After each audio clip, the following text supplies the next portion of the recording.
வணக்கம். டெல்லி சுல்தானியம் இந்த பேரை கேட்டாலே நமக்கு என்ன ஞாபகம் வரும்? பெரிய போர்கள், பிரம்மாண்டமான கோட்டைகள், சதித்திட்டங்கள், அப்படிதானே? ஆனா இந்த நீண்ட வரலாற்றுல சையது வம்சம்னு ஒரு சின்ன அத்தியாயம் இருக்கு. சின்னதா இருந்தாலும் ரொம்பவே விசித்திரமானது. ஏன்னா இது ஒரு மன்னரோட நம்ப முடியாத ஒரு முடிவை பத்தி நமக்கு சொல்லுது. அப்படி என்ன நடந்தது? வாங்க நாம சேர்ந்து பார்க்கலாம். சரி, உங்ககிட்ட ஒரு நேரடியான கேள்வி. டெல்லி சுல்தானியத்தோட முழு சரித்திரத்திலயுமே போர்ல தோத்து போயோ இல்ல சதில சிக்கியோ இல்லாம எனக்கு இந்த ராஜா பதவியே வேணான்னு சொல்லி தானா முன் வந்து ராஜினாமா செஞ்ச ஒரே ஒரு சுல்தான் யாருன்னு உங்களுக்கு தெரியுமா? அவரோட பேரு தான் அலாவுதீன் ஆலம் ஷா. சையது வம்சத்தோட 4வது, அதாவது கடைசி சுல்தான் இவர்தான். யோசிச்சு பாருங்க, சரித்திரத்துல இப்படி ஒரு சம்பவத்தை பார்க்கறது ரொம்ப ரொம்ப அபூர்வம் இல்லையா? ஆனா இங்கேதான் சில கேள்வியே வருது. எதுக்கு ஒரு ராஜா எதுக்கு தன்னோட அதிகாரத்தை, செல்வத்தை எல்லாத்தையும் விட்டுட்டு சும்மா போகணும்? இந்த வரலாற்று புதிர்க்கான விடையத்தான் நாம இப்ப தேட போறோம். ஒரு விஷயத்தோட முடிவை சரியா புரிஞ்சுக்கணும்னா அதோட ஆரம்பத்தை நம்ம தெரிஞ்சுக்கணும் இல்லையா? அந்த மாதிரி தான் சையது வம்சத்தோட கதையும் ஒரு பெரிய பேரரசோட அழிவுல இருந்து தான் தொடங்குது. இப்போ இந்த டைம்லைனை கொஞ்சம் பாருங்க. 1300களோட கடைசியில துக்ளக் வம்சம் ரொம்பவே பலவீனமா இருந்துச்சு. அந்த நேரத்துல தான் 1398ல தைமூர் படையெடுத்து வந்து டெல்லியே சின்னாபின்னமாக்கிட்டான். அப்போ ஏற்பட்ட அந்த அரசியல் வெற்றிடத்துல தான் 1414ல சையத் வம்சம் உருவாகுது. இந்த வம்சத்தை ஆரம்பிச்சது கிசிர்கான். இதுல ஒரு சுவாரஸ்யமான விஷயம் என்னன்னா, இவரு நேரடியா தைமூரால நியமிக்கப்பட்டவர். ஆமா, தைமூர் இந்தியாவை சூறையாடிட்டு திரும்பி போகும்போது முல்தான், லாகூர் பகுதிக்கெல்லாம் கிசிர்கான ஆளுநரா போட்டுட்டு போனான். அந்த அதிகாரத்தை வச்சுதான் இவர் மெதுவா டெல்லியை கைப்பற்றினாரு. இதிலிருந்து நாம என்ன புரிஞ்சுக்கணும்னா, ஆரம்பத்துல சையது சுல்தான்கள் முழு சுதந்திரமான ராஜாக்கள் கிடையாது. அவங்க தங்களை தைமூரோட வாரிசுகளுக்கு வரி கட்டுற ஒரு பிரதிநிதியா தான் பார்த்துக்கிட்டாங்க. இதுவே அந்த காலகட்டத்துல அரசியல் எவ்வளவு நிலையற்றதா இருந்துச்சுன்னு நமக்கு காட்டுது.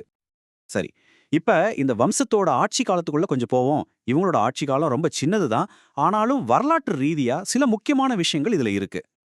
ஒரு நிமிஷம், நாம இது எல்லாம் பேசிட்டு இருக்கோம். ஆனா இந்த தகவல் எல்லாம் நமக்கு எப்படி தெரியும்? இதுக்கு என்ன ஆதாரம் இருக்கு?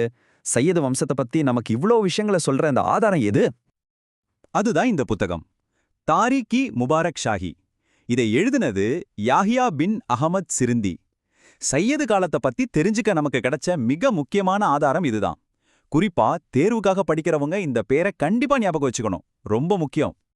மொத்தமாவே இந்த வம்சத்துல 4 சுல்தான்கள் தான். ஆமாங்க, வெறும் 4 பேரு. இதுவே போதும் இந்த வம்சம் எவ்வளவு சின்னது, எவ்வளவு குறுகிய காலம் இருந்துச்சுன்னு புரிஞ்சுக்க. ஓகே, இப்ப நாம மறுபடியும் நம்ம முக்கிய கதைக்கு வருவோம். அந்த கடைசி ராஜா, அந்த விசித்திரமான முடிவு, அத பத்தி தான் இப்ப பார்க்க போறோம். காலப்போக்குல என்ன ஆச்சுன்னா, சையது பேரரசு கொஞ்சம் கொஞ்சமா சுருங்கி கடைசியில டெல்லி நகரத்தை சுத்தி இருக்கிற சில பகுதிகளை மட்டும் ஆட்சி செய்யற அளவுக்கு சின்னதாகிடுச்சு. அவங்களோட அதிகாரம் கிட்டத்தட்ட டெல்லிக்குள்ளேயே முடங்கி போச்சு. இந்த நிலைமை தான் அடுத்து நடக்க போற அந்த அமைதியான ஆட்சி மாற்றத்துக்கு ஒரு காரணமா இருந்துச்சு. அப்ப இந்த ஆட்சி மாற்றம் எப்படி நடந்ததுன்னு பாருங்க. ரொம்ப சிம்பிள். நம்பர் 1, நம்ம அலாவுதீன் ஆலம் ஷா எனக்கு பதவி வேண்டான்னு சொல்லி தானாவே விலகிக்கிறாரு. நம்பர் 2, பஞ்சாப் ஆளுநரா இருந்த பக்லுல் லோடி எந்த ஒரு சண்டையும் போடாம, ரத்தம் சிந்தாம டெல்லிக்குள்ள வந்து ஆட்சியை பிடிக்கிறாரு. அவ்வளோதான், லோடி வம்சம் ஆரம்பிக்குது. இங்க தான் ஒரு ஆச்சரியமான விஷயம் இருக்கு. ராஜ்யத்தை விட்டு கொடுத்ததுக்கு அப்புறம் அலாவுதீன் ஆலம் ஷா கிட்டத்தட்ட 30 வருஷம் நிம்மதியா வாழ்ந்திருக்காரு. பொதுவா பதவி இழந்த ராஜாக்களோட கதி என்ன ஆகும்னு நமக்கு தெரியும். ஒன்னு கொல்லப்படுவாங்க, இல்ல சிறையில தள்ளப்படுவாங்க. ஆனா இவரு ரொம்ப அமைதியான ஒரு ஓய்வு வாழ்க்கைய வாழ்ந்து முடிச்சிருக்காரு. ஆச்சரியம் இல்லையா?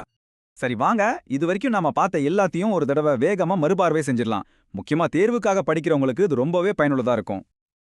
ஓகே, சையது வம்சம் ஞாபகம் வச்சுக்கோங்க. காலம் 1414 இருந்து 1451. நிறுவியவர் கிசிர்கான், தைமூரால நியமிக்கப்பட்டவர். மொத்த ராஜாக்கள் வெறும் 4 பேர். முக்கிய ஆதாரம் தாரிக்-இ முபாரக் ஷாஹி. கடைசி ராஜா அலாவுதீன் ஆலம் ஷா. இவரை பத்தின ஒரு முக்கிய தகவல் என்னன்னா, தானா பதவியை துறந்த ஒரே சுல்தான் இவர்தான். இவங்களுக்கு அடுத்து வந்தது லோடி வம்சம். இந்த குறிப்புகளை மட்டும் நல்லா ஞாபகம் வச்சுக்கிட்டீங்கன்னா போதும், எந்த கேள்விக்கும் நீங்க தயாரா இருக்கலாம். சரி, கடைசியா உங்களை யோசிக்க வைக்கிற ஒரு கேள்வியோட இதை முடிச்சுக்கலாம். நாம எப்பவுமே சரித்திரத்தை போர்கள், வெற்றிகள், ரத்தம் சிந்துறது இப்படித்தான் படிக்கிறோம்.